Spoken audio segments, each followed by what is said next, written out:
DJ, muda ndio hamna, baba ametoka mbali, amechoka, na unaona MPs wengine wameanza kutoroka kama baba yuko hapa.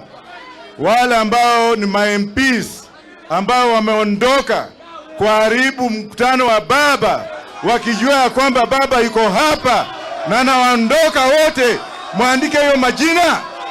Hiyo sio heshima kwa baba, kweli rongo? Wale maheshimiwa wote na MCS.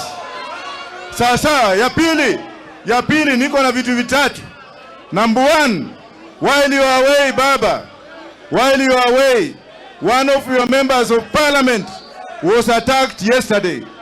Huyo mheshimiwa Ongondo Were, mheshimiwa Ongondo Were aliatakiwa jana Kisumu Airport akiwa anangojea kupanda ndege na bwana Hesbon Omolo Agar, board member KEMSA, a brother to the permanent secretary for internal security, which means that impunity has started. Impunity has started where a low-ranking officer of a government,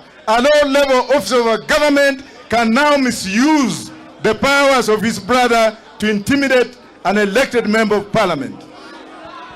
Ya pili, ningetaka kuuliza hii serikali kwamba yale mashtaka yote ambayo imewekewa Maina Njenga yatupiliwe mbali.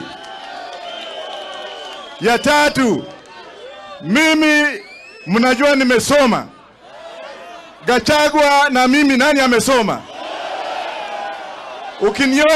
Ukiniweka na Gachagua katika room moja, who is illiterate?